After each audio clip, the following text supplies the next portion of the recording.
Boxingego here. If you like this video, make sure you hit the like button and also subscribe to the channel and hit the bell icon on the top of your screen to get notified when the latest new content drops. 1. Kell Brook versus Michael Zerafa post-fight. The results. Stay tuned. What up, fight world? It's your boy Ego, and I'm back with some more boxing. Make sure you smash the like button. Also subscribe to the channel for the latest and greatest in boxing. If you want to become part of the gang notification gang, please hit the bell icon. Shout out to the super chat channel donations, the Venmo donations, and the Patreon family. We working. Big up to the new Patreons and also the channel members.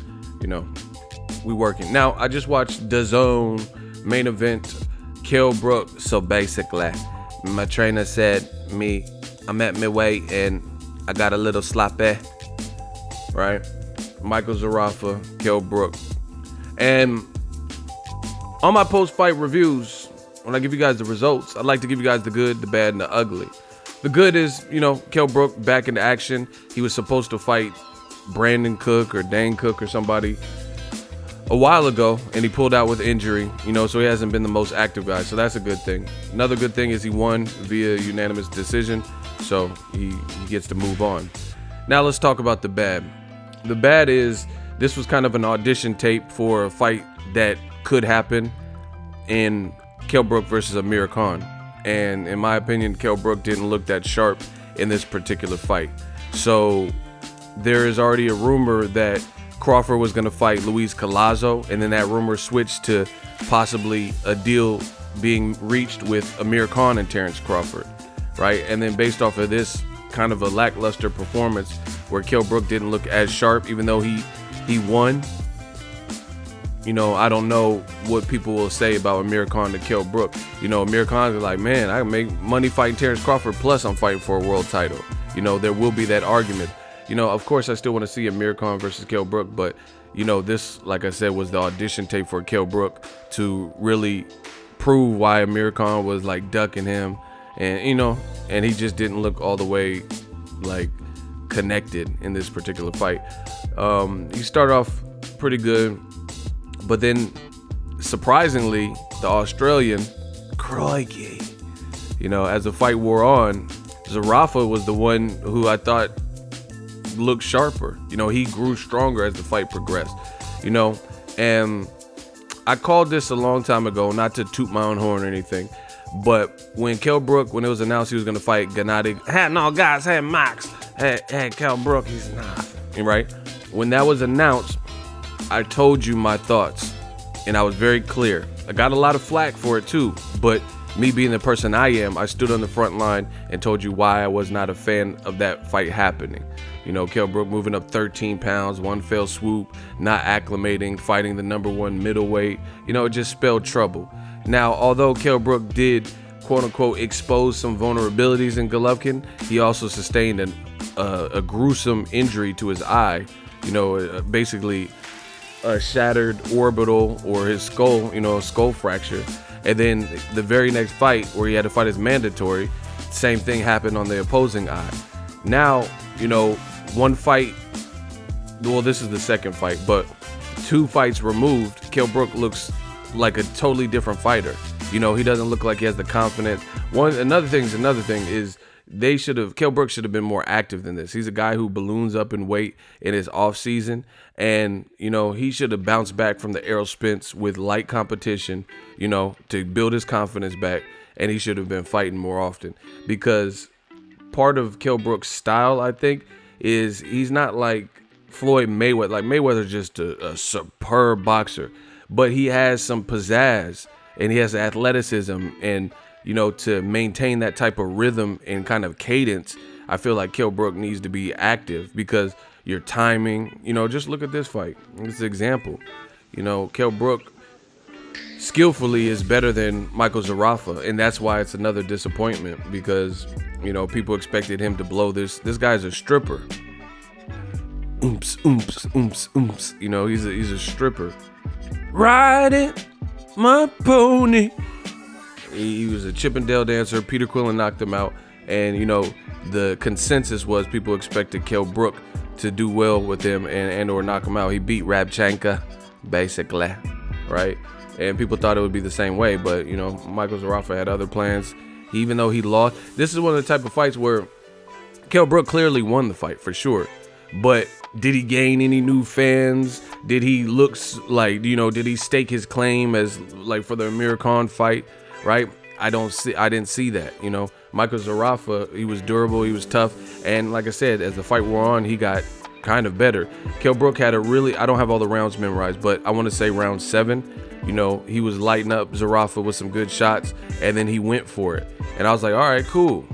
And then the bell ended for the round, and he went to his corner, whoop. And the very next round, he arguably lost it. You know, so I don't know if he punched himself out. I don't know if he, you know, he wanted to slow the pace up. He just took a round off. But it just didn't look good from that point. Like from round 7, or when he had this flurry, you know, Michael Zerafa, he let him like kind of back into the game. And I just fear for Kell Brook, who I like. I do like Kell Brook. You know, I'm just being brutally honest like I always am. But the thing with Kell Brook is this fight somehow became an eliminator for Jarrett Hurd, right? Off of a performance like that, I don't even see how that would work out in Brook's favor at all. You know what I'm saying? So once again, this is what I told people. Kell Brook, you know, maybe not as disciplined and ballooning up in weight, kind of ate himself out of the division. You know, he's already a big dude. Didn't have the discipline, you know, partying, drinking, whatever. You know, I don't know. I don't know exactly what he does. But, you know, you can see in pictures, like when he be on IFL in his off season, didn't have a fight come up. His face was bigger and stuff like that. You know, then it became a struggle to make 147. You lose to Errol Spence Jr., and then you kind of make the excuse that you lost because Errol Spence is, you know, a good fighter, but you really lost because it's not my true weight, and you were saying it's not your weight and stuff, but now you're going to possibly try to go back down to 147. So which one is it? You know, you can't have your cake and eat it too. As far as 54 got killers. Jaime Munguia is not the most profound boxer, but what he exudes and what he is good at would be a problem for Kell Brook, because Kell Brook was really spotty in this fight. Jaime Munguia gives you no opportunity, and he's big and he has power and he has a good body attack. So he's not going to give you time to breathe. Jaime Munguia is a youthful, I don't know, 21 to 23 years old. So he's young. He's about 6 feet. You know, you've seen that the Saddam Ali when he fought a welterweight, how that looked. So even that wouldn't be a good fight to me based on what I've seen here from Kell Brook, right? But Jaime Munguia is kind of the new kid on the block, the Donnie Wahlberg. But look at the established champions, Jermell Charlo and Jarrett Hurd. You know, same thing.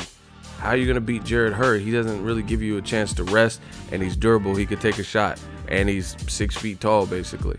You know, same thing with Jermell Charlo. Lions over, he got smoked, right? And he hits hard. You know, I don't see, you know, especially of this performance, the future. And I think he could have had a future at 54 had he not fought Golovkin and he moved up the proper way. You know, Mayweather said it. See, people hate Mayweather and stuff, but Mayweather, as far as his boxing opinion, got a lot of game. I got an interview saved on my computer with Floyd Mayweather, and he's like, you see, moving up in weight, it's a process.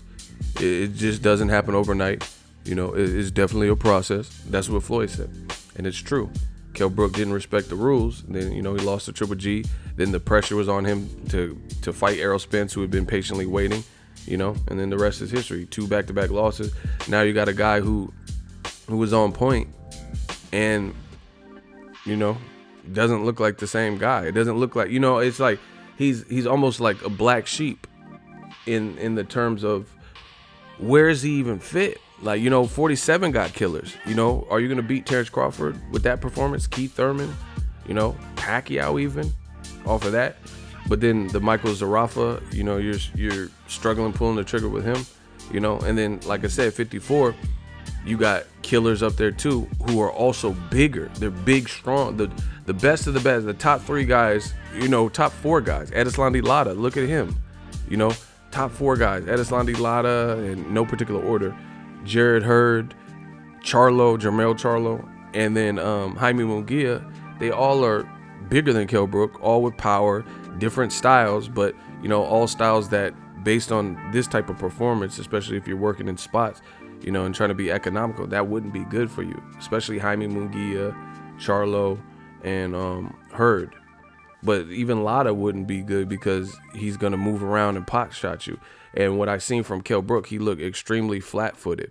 Kell Brook, I see, and I fucked with Kell Brook for a while before a lot of Americans even knew who he was. Go check the track record. I have a video on my YouTube. It is still here to this day, and I picked Kell Brook to beat Shawn Porter, the American.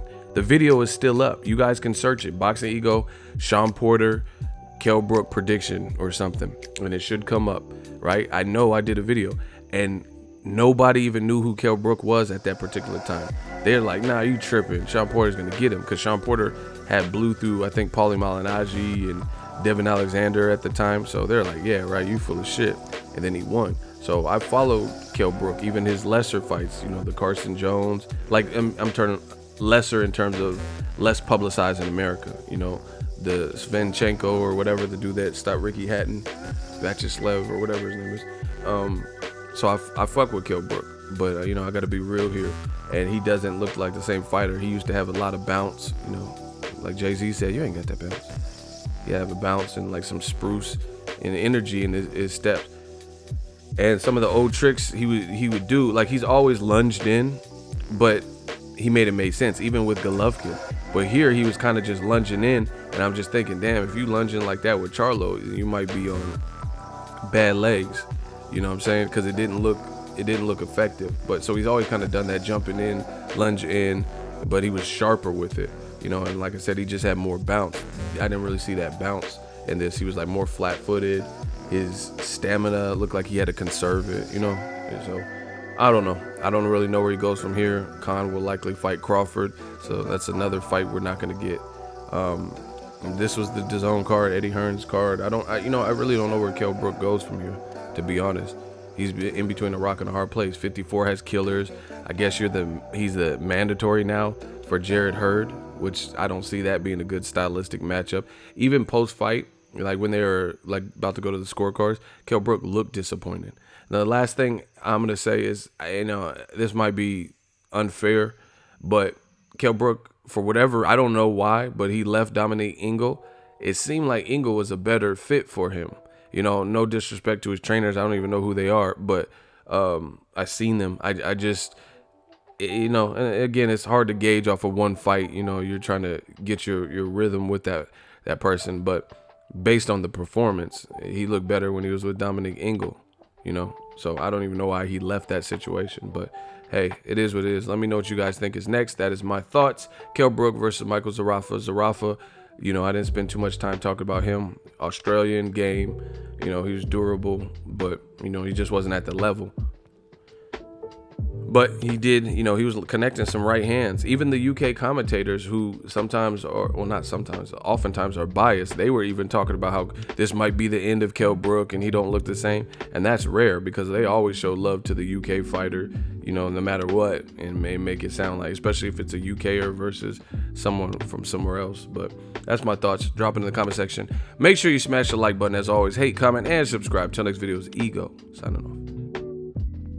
So if you enjoyed this video and want more content like this on the channel, you can show your appreciation by going to the PayPal donate button or the YouTube support button, and you can donate any amount that you feel is equivalent to the value of this video. Much more to come. Thank you guys for your support. Boxingego, the future of boxing.